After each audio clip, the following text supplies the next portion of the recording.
greedy, barbaric, and completely amoral. But enough about the Minecraft employees. Let's talk about the sinister swine species they put in the game. At the risk of hurting our ratings, I'd recommend looking away and covering your ears now, for you're not ready for the pure animalistic rage of the pig. Oh. Don't worry, they will find you. And they'll what? Invite you to their next rave party? For now, let's find out everything there is to know about the piglins. I think we can all agree that pigs are lovely, and humans are also, well, they have their moments. So how come when we combine the two species, we get this?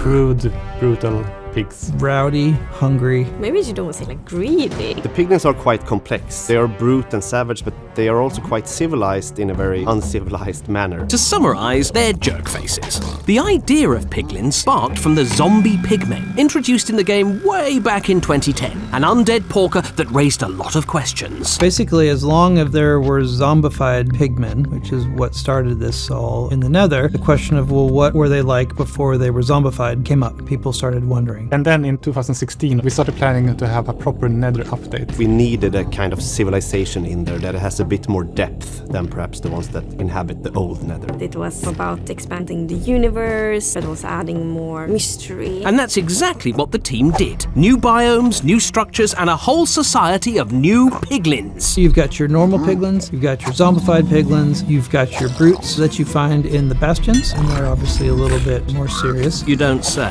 If piglins have a short temper or a short fuse, the piglin brutes have no fuse. They're constantly angry. They attack everything in sight. They are not very delicate in their way of being. They're a bit more like Goodness me, I'm starting to regret inviting them to my hot yoga class after the show. Brutes were actually added just after the release of the Nether update, and they were added in a way to make sure that the bastion still felt like a challenge. The brutes are defending the bastions, which means that I guess they have to be on high alert all the time. Brutes will attack you on sight, regardless of your intentions, just like I will. I mean, just like I won't.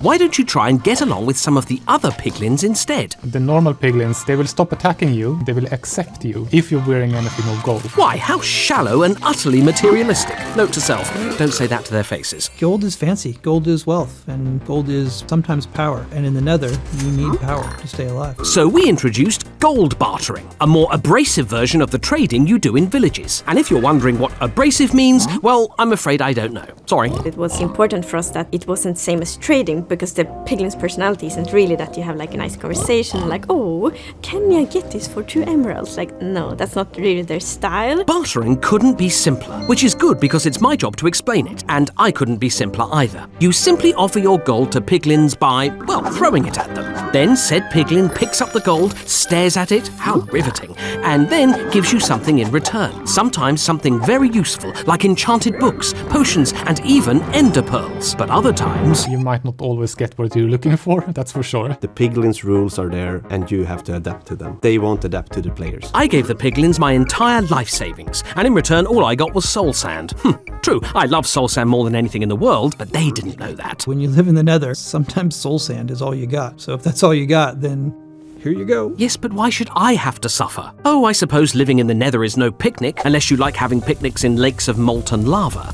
Despite the hostile conditions, piglins have done an admirable job of building a society here. But hang on, did they build all these structures, or just take them over? The devs did tell me, but I didn't think you'd be interested, viewers, so I threw their answer away. You're welcome. At least we can say that piglins have been in the Nether for a really long time, and there might have been times in the past where they were a stronger civilization. Trying to think like a piglin, I wouldn't care if I built this structure or if someone else has taken over it. As long as I understand this is mine to protect, I will protect. Surviving in the Nether isn't easy. It's an environment even more hostile than the comments section on my hot yoga videos. Piglins, however, seem to have survived by hunting hoglins for food and leather.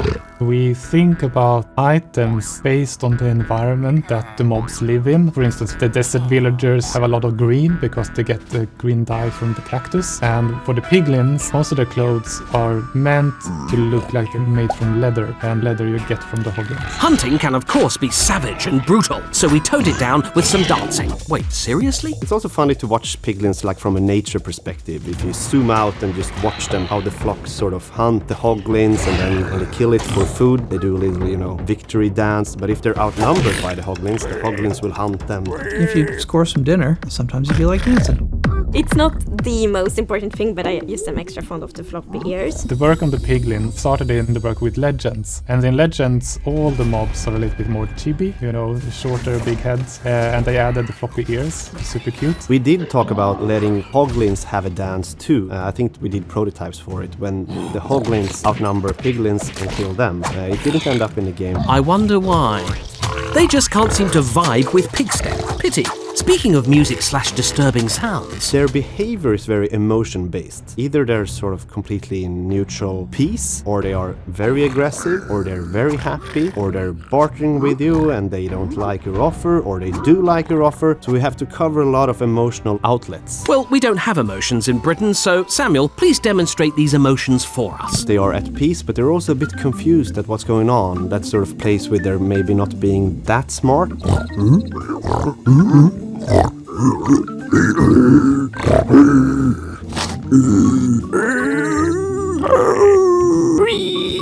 Well, after all that, now you're hopefully a piglin expert. And remember, never hit a zombified piglin unless you fancy hanging out with the "you died" scream. Oh, and also, If you like chaos, try bringing a hoglin to our world. and I thought my advice was irresponsible. See you next time!